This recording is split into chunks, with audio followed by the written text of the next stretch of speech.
Welcome to knowledge base. আজকে আমরা আরেকটা নতুন টপিক নিয়ে আপনাদের সাথে আলোচনা করব। যারা আমরা বাইক চালাই প্রতিনিয়ত নতুন নতুন সমস্যা বা নতুন নতুন কিছু শিখতে থাকছি।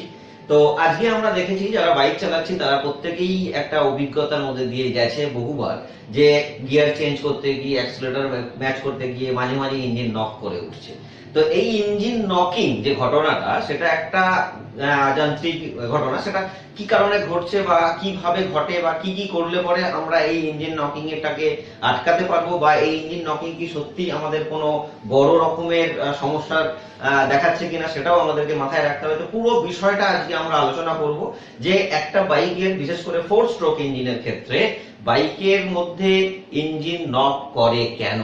তো ইঞ্জিন নক করে বেসিক্যালি আমরা সবাই একটু জানি যে সিলিন্ডার বা পিস্টনের ওখানটায় নকিং হয়। তো অ্যাকচুয়ালি এর পিছনে সোজা কারণটা কি, এবং আমরা খুব সোজাভাবে বোঝার চেষ্টা করব যে ইঞ্জিন নকিং এর কারণগুলো কি কি এবং সেগুলো কোন কোন কাজ আমরা করলে পরে আমাদের ইঞ্জিন নকিং কমে যাবে বা হবে না। চলুন আমরা শুরু করি প্রথমেই, যে অ্যাকচুয়ালি ইঞ্জিন যেটা মানে কম্বাসন চেম্বার, যেটা আমরা এর আগে অনেকগুলো ভিডিওতে দেখিয়েছিলাম, তো সেটাতে কিভাবে কাজ হয় সেটা আমরা প্রথমে যদি বুঝতে পারি পরিষ্কারভাবে, তাহলে কিন্তু আমাদের কাছে আইডিয়াটা ক্লিয়ার হয়ে যাবে যে অ্যাকচুয়ালি ইঞ্জিন নকিং কিভাবে হয়। তো এটা একটা আমরা ডিজাইন করেছি যেটা হচ্ছে 4 স্ট্রোক ইঞ্জিন একইভাবে কাজ করে। তো সেটা যদি আমাদের কাছে একটু সোজাভাবে ক্লিয়ার করে ফেলতে পারি, তাহলে নকিং এর ঘটনাটা আমরা বলতে পারবো যে কি কারণে ঘটছে। তো এখানে আমি একটা ডায়াগ্রাম দেখানোর চেষ্টা করি। দিস ইজ দা পিস্টন, এটা একটা কম্বাসন চেম্বার, এবং এখানে কি হয় না, কম্বাসন চেম্বারে দু তিনটে জিনিস থাকে। একটা হচ্ছে এই পিস্টনটা থাকে, এটা ক্র্যাঙ্কশ্যাফটের মধ্যে লাগানো থাকে, আর এইটা হচ্ছে অ্যাকচুয়ালি চেম্বারটা। তো এই চেম্বারটা 4 স্ট্রোক ইঞ্জিন 4টে স্টেপে কাজ করে। মানে একটা রোটেশনের যে 4টে স্টেপ, কেন 4 স্ট্রোক বলা হচ্ছে, সেই 4 স্ট্রোকটা একটু আইডিয়া ক্লিয়ার করে নিলে পরে কিন্তু আমাদের কাছে বিষয়টা আরো বুঝতে সুবিধা হবে। 4 স্ট্রোক ইঞ্জিনে কি হয় না, যখন এইখান থেকে এখানে একটা ভালভ আছে, এই একটা ভালভ আর এই একটা ভালভ। তো এই ফার্স্ট যে ভালভটা, এই ভালভটা দিয়ে কি হয় না, পেট্রোল উইথ এয়ার এই চেম্বারের মধ্যে পাঞ্চ করা হলো, ঢোকানো হলো, এবং সেই সময় এটা কি করছে, এটা তখন পিস্টনটা নিচের দিকে নামছে, এবং এই ভালভটা তখন বন্ধ থাকে, মানে এক্সস্ট ভালভ যেটা দিয়ে বেরিয়ে যাবে ধোঁয়াটা, সেটা বন্ধ থাকে। এবার পিস্টন যখন উপর দিকে ওঠার চেষ্টা করছে, তখন কি হয় না, এইখানে পেট্রোল এবং বায়ুর মধ্যে যে অক্সিজেন আছে সেটার মধ্যে একটা প্রেসার তৈরি হয়। এই যত প্রেসার তৈরি হতে শুরু করবে, তত কিন্তু এই জায়গাটা ঘন হতে শুরু করবে, এবং এই জায়গাটায় যে প্লাগটা থাকে সেই প্লাগটা এখানে স্পার্ক হচ্ছে, এবং যেই স্পার্ক হলো তার মানে একটা বাস্ট হলো। এই বাস্ট যখন হচ্ছে, এটা কিন্তু অটোমেটিক্যালি পিস্টনটাকে নিচের দিকে ঠেলার জন্য প্রেসার ক্রিয়েট করছে। যখন এটা নিচের দিকে ঠেলছে, অটোমেটিক্যালি ক্র্যাঙ্কশ্যাফট কি করছে না, ওটাকে ঘোরাচ্ছে। তো এই যে পুরো 4টে স্টেপ, এই 4টে স্টেপে পুরো একটা সাইকেল হয় বলে একে 4 স্ট্রোক ইঞ্জিন আমরা বলে থাকি। এটা তো নরমাল জিনিস, এটা হয়েই থাকে, গাড়ি চালালেই হয়। তাহলে ইঞ্জিনের নকিং কেন হচ্ছে? তো এই যে জায়গাটায় এইখানে আমরা দেখেছিলাম যে ইঞ্জিন নকিং বেসিক্যালি কিছু কিছু পয়েন্ট আমাদের যদি বুঝতে ক্লিয়ার হয়, তাহলে ইঞ্জিন নকিং বেসিক্যালি 4টে কারণের জন্য হতে পারে। প্রিম্যাচিওর ডিটোনেশন। তাই প্রিম্যাচিওর ডিটোনেশনটা কি সেটা আমরা একটু বোঝার চেষ্টা করি। প্রিম্যাচিওর মানে দেখা যাক যে আগের যে চেম্বারটা ছিল, যেখানে এই যে চেম্বারটা, যেখানে অ্যাকচুয়ালি আমাদের কম্বাসনটা হচ্ছে, মানে যেখানে অ্যাকচুয়ালি আগুনটা লাগছে, লেগে বাস্ট হচ্ছে বা তেলটা জ্বলে উঠছে, এবং যার ফলে একটা তাপ এবং প্রেসার তৈরি হয়, সেটা এই ভালভটাকে নিচের দিকে ঠেলে। এই যে প্রেসারটা যখন তৈরি হচ্ছে, এই প্রেসারটা তৈরি হওয়ার সময় যদি কোনো কারণে স্পার্ক যখন স্পার্ক করছে বা ইগনিট করছে বা আগুনটা জ্বালানোর চেষ্টা করছে, তার আগে যদি কোথাও কোনো ভাবে একটা আগুন জ্বলে ওঠে, কি কি কারণের জন্য হতে পারে সেটাকে আমরা বলছি প্রিম্যাচিওর ইগনিশন বলা যেতে পারে, বা প্রিম্যাচিওর ডিটোনেশন বলা যেতে পারে। প্রিম্যাচিওর ইগনিশন বা প্রিম্যাচিওর ডিটোনেশনও কিন্তু বলা যায়। এটা কিরকম হয়, যখন দেখা গেছে যে ভালভটা উঠছে উপর দিকে, এবং এখানে যখনই স্পার্ক হচ্ছে বা জ্বলছে, অটোমেটিক্যালি প্রেসার ক্রিয়েট হবে। প্রেসার ক্রিয়েট হলে এটা নিচের দিকে নামবে, এটা তো নরমাল বিষয়।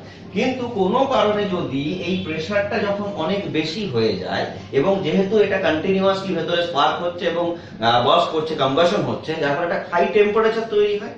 তো এই হাই টেম্পারেচার এবং হাই প্রেসারে যদি কোনো কারণে আমাদের পেট্রোল এবং পেট্রোলের সাথে মিশ্রিত যে অক্সিজেন, ওটা প্রিম্যাচিওর ডিটোনেশন হয়, বা ওই স্পার্কের প্লাগ করার আগেই যদি জ্বলে ওঠে, স্পার্ক পার্ক করার আগেই যদি জ্বলে ওঠে তাহলে কি হবে, অটোমেটিক ওখানে বাস্ট হবে।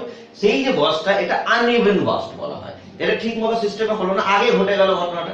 যদি আগে ঘটনাটা ঘটে যায় তখন কি হয়, পিস্টনটা একটু ডান দিক বা বাঁ দিকে সরে যেতে পারে, বা একটা অল্টো প্রেসার তৈরি হতে পারে, যেটা পিস্টনের যে সিলিন্ডারটা রয়েছে সেটা তার দেওয়ালে গিয়ে ধাক্কা লাগবে, এবং ধাক্কা লাগতে পারে তখন কিন্তু এরকম নকিং আওয়াজ আসতে পারে। এটা একটা কারণ হতে পারে। এছাড়া কি হচ্ছে, লো ইঞ্জিন অয়েল, এটা কিন্তু মাথায় রাখতে হবে। আমরা সবাই জানি যে ইঞ্জিন অয়েল হচ্ছে পুরো সিস্টেমটাকে লুব্রিকেট করে। এই লুব্রিকেশনটা যদি কোনো কারণে কম হয় তাহলে এই পিস্টন যে ওঠানামা করছে, এই ওঠানামা করতে গেলে যে দেওয়ালের গায়ে ঘষা খাচ্ছে, এই দেওয়ালের গায়ে ঘষা খাওয়ার পরিমাণটা বেড়ে যাবে লুব্রিকেট কম থাকার জন্য। সেই সময় কিন্তু কখনো ডান দিক বাঁ দিকে লেগে গিয়ে এরকম একটা আওয়াজ তৈরি হতে পারে, এটা একটা কারণ হতে পারে।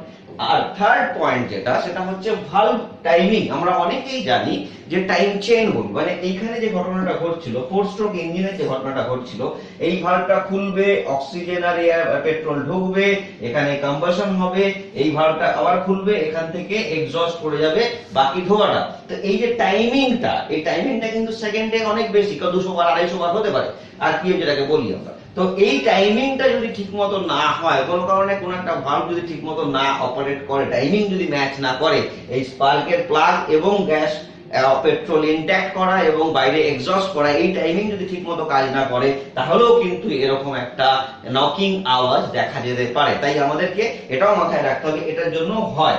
লাস্ট এবং থার্ড পয়েন্ট যেটা ক্র্যাঙ্কশ্যাফট বিয়ারিং যেটাকে বলি আমরা, অনেক সময় দেখা যায় এই যে 4টে ভালভ, আমরা 4টে স্ট্রোক ইঞ্জিন দেখতে পাই, 4টে পিস্টন রয়েছে। এই 4টে পিস্টন যখন কোনো একসাথে চলতে শুরু করে তখন এটা পরপর পরপর ঘুরতে ঘুরতে এখানে ক্র্যাঙ্কশ্যাফটে ঘোরাতে থাকে, এবং যার ফলে মোটর থেকে এটা শক্তি তৈরি হয় এবং সেটা অটোমেটিক্যালি চাকায় গিয়ে গাড়িটা এগোতে থাকে।